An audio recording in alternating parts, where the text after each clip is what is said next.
Eukaryotic DNA है, जिसमें हम देख सकते हैं कि जेनेटिक मटेरियल जो है वो हमारा एक न्यूक्लियस के अंदर एक मेम्ब्रेनस स्ट्रक्चर है, उसके अंदर इंकोडेड है, उसके अंदर मौजूद है। अब अगर इसका हम मैग्नीफाइंग व्यू देखेंगे तो मैग्नीफाइंग व्यू में कैसे दिखता है, देखिए अगर इसको हम बाहर निकाल के देखें तो ये न्यूक्लियस आपका कुछ इस तरीके से नजर आता है, ठीक है, लाइक दिस। तो ये आपका क्या है, थ्रेड जैसा स्ट्रक्चर है। धागे को खोल दीजिए और खोलने के बाद उसको ऐसे ही इधर उधर तरीके से, उसको ऑर्गेनाइज तरीके से ना लपेट के ऐसे ही सिक करके रख दीजिए, तो वो ऐसा ही हमारा डीएनए भी नज़र आता है जब वो कंडेंसेशन फॉर्म में नहीं होता है, तब की बात कह रही हूँ मैं, ठीक है। तो ये हमारा यूकैरियोटिक न्यूक्लियस है, हाईली विजिबल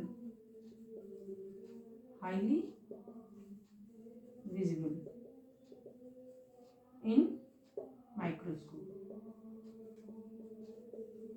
जब हम इसकी स्लाइड भी बनाते हैं तो स्लाइड में हमको ये कुछ इस तरीके से दिखता है, ठीक, लाइक दिस, ऐसे ये हो गया आपका बीच में ये इस तरीके से, ठीक। अब अगर हम इसका भी थोड़ा सा पार्ट अगर मैग्नीफाई करें, ठीक, तो ये हमें कैसा दिखेगा, किस तरीके से दिखेगा, ये दिखेगा जब ये कंडेंसेशन की फेज में जाएगा, कंडेंसेशन, तो ये कैसा दिखेगा, it will look like something इस तरीके से। तो ये क्या हो गया, यानी डीएनए जब कंडेंस होगा तो ये एक जो शेप अक्वायर करेगा, उस शेप को ही हम क्रोमोसोम कहते हैं। तो क्रोमोसोम एक्चुअली है क्या फ्रेंड्स, ये कंडेंस्ड डीएनए है, यानी कि जब डीएनए कंडेंस हो रहा है तो वो एक शेप ले रहा है और उस शेप को ही हम क्या कहते हैं, क्रोमोसोम कहते हैं। क्लियर है यहाँ तक? चलिए अब जब इस कंडेंसेशन वाले क्रोमोसोम्स हम देखते हैं तो इसका भी अगर छोटा सा व्यू देखें, ठीक है, मान लीजिए हमने इसका छोटा सा व्यू देखा, तो ये कैसा दिखेगा, ये कुछ आपका इस तरीके से स्ट्रक्चर दिखेगा। ये क्या चीज है हमारा DNA, which is actually double helical structure, ठीक।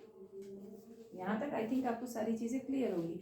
तो यहाँ से हमें क्या समझ में आया कि यूकैरियोटिक सेल के अंदर न्यूक्लियस होता है, न्यूक्लियस के अंदर हमारा एक कंडेंस्ड फॉर्म में जो मौजूद होता है वो डीएनए होता है, और जब ये कंडेंस स्टेज में होता है तो उसको हम क्रोमोसोम कहते हैं, और जब डीएनए को बहुत ज़्यादा मैग्नीफाई करके देखते हैं तो वो कुछ इस तरीके का डबल हेलिकल स्ट्रक्चर होता है जो कि एक दूसरे के एंटी पैरेलल में रन करता है, यानी इसके दो लैडर होते हैं, अगर हम इसको कहें तो ये इस तरीके से इसके दो लैडर होते हैं जो आपके क्वाइल्ड रहते हैं एक दूसरे के चारों तरफ, समथिंग लाइक ऐसे इस तरीके से, और बीच बीच में इनकी क्या होती हैं, इनके ये इस तरीके से स्टेप्स होती हैं। तो आई थिंक आपको यहाँ तक चीज़ें सारी क्लियर हो गई होंगी। अब मैं इसके बाद आपको डीएनए के बारे में पूरी की पूरी थॉरो नॉलेज दूंगी, तो चलिए हम उसको डिस्कस करते हैं। अब बेसिकली देखिए क्या है फ्रेंड्स कि यही जो डीएनए है, अगर हम इस तरीके से देखें, ये डीएनए बेसिकली क्या है, ये पॉलीमर है, पॉलीमर ऑफ न्यूक्लियोटाइड्स, ठीक, पॉलीमर ऑफ न्यूक्लियोटाइड्स। इस बात का मतलब क्या है, डीएनए के अंदर कुछ स्पेशल 3 कंपोनेंट्स मौजूद होते हैं, तो it is made up of, DNA is made up of 3 components, ठीक, और ये कंपोनेंट जब आपस में मिलते हैं तो ये यूनिट बनाते हैं, बिल्डिंग ब्लॉक ऑफ डीएनए बनाते हैं, जिसको हम क्या कहते हैं, न्यूक्लियोटाइड कहते हैं। क्या कहते हैं, building block of DNA is called nucleotide. जब कई सारे न्यूक्लियोटाइड्स आपस में ज्वाइन करते हैं तो वो पॉलीमर ऑफ न्यूक्लियोटाइड्स बना देते हैं, यानी कि एक डीएनए को, एक न्यूक्लियोटाइड को हम मोनोमर कहेंगे और बहुत सारे न्यूक्लियोटाइड्स को हम क्या कहेंगे, पॉलीमर कहेंगे। तो पॉलीमर ऑफ न्यूक्लियोटाइड्स हो गया, ठीक है। अब डीएनए के 3 कंपोनेंट्स क्या हैं, लेट्स डिस्कस। पहला होता है फ्रेंड्स हमारा नाइट्रोजनस बेस, नाइट्रोजनस बेस। दूसरा क्या होता है हमारा डी ऑक्सी राइबोज शुगर, जो कि पेंटोज शुगर होता है, पेंटोज होता है। अब इसको डी ऑक्सी राइबोज क्यों कहते हैं ये भी आपको बताऊंगी मैं। तीसरा क्या है हमारा फॉस्फोरिक एसिड, फॉस्फोरिक एसिड, ठीक है। तो ये 3 कंपोनेंट्स हैं फ्रेंड्स जो मिलके पूरा का पूरा डीएनए का एक न्यूक्लियोटाइड बनाते हैं। और जब कई सारे न्यूक्लियोटाइड फर्दर मिलके क्या होते हैं, पॉलीमर ऑफ न्यूक्लियोटाइड्स बनाते हैं। और जब 2 polymer of nucleotides long chain बन जाती है तो ये आपस में एक दूसरे के साथ ज्वाइन कर लेती है, एक दूसरे के पैरेलल में ट्विस्ट कर जाती है, एक हेलिकल स्ट्रक्चर बना लेती है, जिसके बेसिस पे हम क्या कहते हैं, DNA is a double helical structure. और ये जब आपस में ट्विस्ट करती है तो यहाँ डिफरेंट डिफरेंट तरीके की बॉन्डिंग्स तैयार होती है। तो इसमें डीएनए में बॉन्ड्स फॉर्मेशन भी होते हैं। वो सारी चीज़ें हम डिस्कस करेंगे, वन बाय वन हर एक वीडियो में डिस्कस करेंगे। तो अब यहाँ पे क्या है कि 3 कंपोनेंट्स हमने देख लिया, नाइट्रोजनस बेस हो गया, डीऑक्सीराइबोज शुगर हो गया, और हमारा फॉस्फोरिक एसिड। ठीक, अब यही अब हमारा जो बेसिकली एक न्यूक्लियोटाइड जो होता है वो एक न्यूक्लियोटाइड एक बेस कंसीडर होता है, मतलब 1 न्यूक्लियोटाइड इज कंटेनिंग 1 बेस। ठीक, ऐसे जब आपका कई सारे न्यूक्लियोटाइड आपके मिलके पूरी लॉन्ग चेन बनाते हैं, लेट्स सपोज मान लीजिए इसको ऐसे कह सकते हैं कि मान लीजिए ये ए हो गया, ये सी हो गया, ये टी हो गया, ये जी हो गया, ये सी हो गया। तो ये एक न्यूक्लियोटाइड हो गया, ये दूसरा, ये तीसरा, ये चौथा, ये पांचवा। ठीक है, ठीक इसी तरीके से आपका ऑपोजिट स्ट्रैंड यानी ऑपोजिट जो आपके स्ट्रैंड है उसके ऊपर भी होंगे, लेकिन उसकी भी कुछ एक प्रोटोकॉल है, वो किस तरीके से बनेंगे। ए के अगेंस्ट टी आएगा, टी सी के अगेंस्ट जी आएगा, टी के अगेंस्ट अगेन ए आएगा, जी के अगेंस्ट सी आएगा, ठीक, एंड सी के अगेंस्ट जी आएगा। ठीक, तो अभी आपके 2 लैडर बन गए, उनके बीच में बॉन्ड फॉर्मेशन हो जाएगा। तो आप क्या समझ पा रहे हैं, ये एक आपका न्यूक्लियोटाइड है, ऐसे मल्टीपल न्यूक्लियोटाइड्स मिलके पॉलीमर बना रहे हैं। पॉलीमर आप दो पॉलीमर एक दूसरे के साथ ट्विस्ट कर जा रहे हैं तो वो हेलिकल स्ट्रक्चर तैयार कर रहे हैं। यहाँ तक आई थिंक आपको सारी चीज़ें क्लियर हो गई होंगी। ठीक है, अब हम देखेंगे कि नाइट्रोजनस बेस क्या होता है। अच्छा, मान लीजिए हम इसको, मैंने शुरू में जो नाम जीन लिया था, मान लीजिए ये एक सीक्वेंस है डीएनए का, और यही सीक्वेंस एक्टिव जीन बनाएगा, एक्टिव जीन।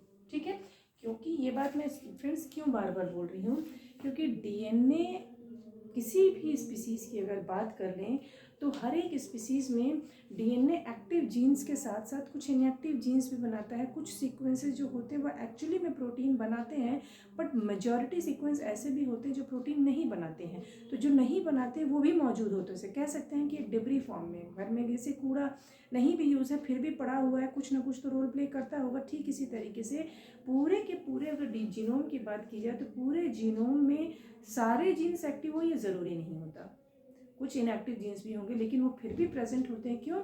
उनका एक बहुत ही स्पेसिफिक रोल होता है कि कई बार वो जीन्स हमारा सैटेलाइट डीएनए की तरह काम करते हैं, यानी फाइलोजेनेटिक रिलेशनशिप को मेंटेन करते हैं, बताते हैं, उसका प्रूफ देते हैं। उसके अलावा डीएनए फिंगरप्रिंटिंग में भी उनका इस्तेमाल होता है। मतलब ऐसी बहुत सी चीज़ें हैं जिसमें वो किसी यूज़ के ना होते हुए भी यूज़ शो कर देते हैं। ठीक है, चलिए ओके। अब तो ये हमारा एक्टिव जीन्स हो गया। अब ये एक्टिव जीन्स जो होगा ये क्या होगा, जब ये एक्सप्रेस होगा तो ये एक प्रोटीन बनाएगा।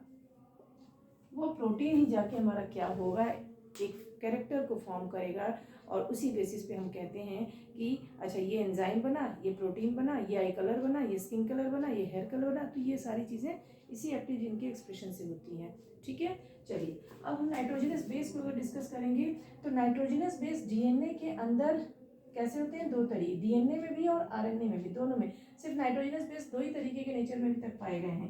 पहला है हमारा प्यूरिन एंड दूसरा है pyrimidine। ठीक, प्यूरिन क्या है, प्यूरिन एक्चुअली में क्या है फ्रेंड्स, ये हेट्रोसाइक्लिक लार्ज रिंग है। और ये कैसे भी बताऊंगी, ये आपका क्या है, ये आपका स्मॉल रिंग है। ठीक, अब ये लार्ज या स्मॉल का क्या मतलब है,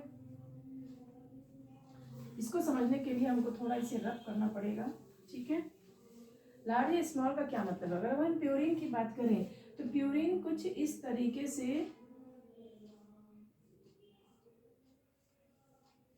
हेट्रोसाइक्लिक क्यों बोला मैंने? टू टाइप की साइकिल है। एक आपका 6 मेंबर्ड साइकिल है, एक आपका 5 मेंबर्ड साइकिल है, तो 2 डिफरेंट हो गया। तो इसलिए हम लोग क्या बोला इसको? Heterocyclic ring. और इसमें कितने कार्बन की पोजीशन है? चलिए 1 2 3 4 5 6 7 8 9, तो 9 कार्बन मेंबर्ड रिंग है ये, ठीक है। इसलिए हमने इसको लार्ज रिंग बोला था। और वहीं अगर पिरिमिडीन की बात करें, ये हमारा प्यूरिन है। अगर हम पिरिमिडीन की बात करें तो पिरिमिडीन हमारा कुछ नहीं, it is only 6 membered ring, 6 membered ring, 1 2 3 4 5 6, ठीक है। तो ये पिरिमिडीन हो गया, ये हमारा प्यूरिन हो गया, पिरिमिडीन। ओके, अब इसके यहाँ पे छोटा सा एक ट्रिक है याद करने का आपको, क्योंकि ये नाइट्रोजनस बेस बनाएंगे इसलिए इसके अंदर नाइट्रोजन की प्रेजेंस होगी। तो नाइट्रोजन की रिक्वायरमेंट क्यों होती है? क्योंकि डीएनए के नाइट्रोजनस बेस को बनाने का काम करते हैं ये, ठीक है। तो इसको सिंपल याद करने का तरीका है कि चाहे वो प्यूरिन हो चाहे वो पिरिमिडीन हो, उसमें जो जितने हमारे ऑड नंबर आते हैं एक्सेप्ट 5, यानी कि 5 को यहाँ भी छोड़ना है, 5 को यहाँ भी छोड़ना है। तो प्यूरिन के केस में कितना नंबर बचा? 1 3 5 हम लेंगे नहीं, 7 9, इन सब पे हमारा नाइट्रोजन लगा होगा। आ रही बात समझ में फ्रेंड्स? 5 नंबर को छोड़ के, 5 ऑड नंबर को छोड़ के रेस्ट सारे ऑड नंबर पे हमको नाइट्रोजन लगाना है। तो ये 1 3 7 9 का nitrogen membrane heterocyclic 9 membered ring बनेगी। ठीक इसी तरीके से इसमें अगर 5 को छोड़ दिया जाए तो 1 3 nitrogen ring, nitrogen present in the ring, ठीक 1 3, क्योंकि 6 मेंबर्ड ही है, 5 पे लगना नहीं है, ठीक है। तो यहाँ तक आई थिंक कि मुझे लगता है आपको सारी चीज़ें समझ में आ गई हैं।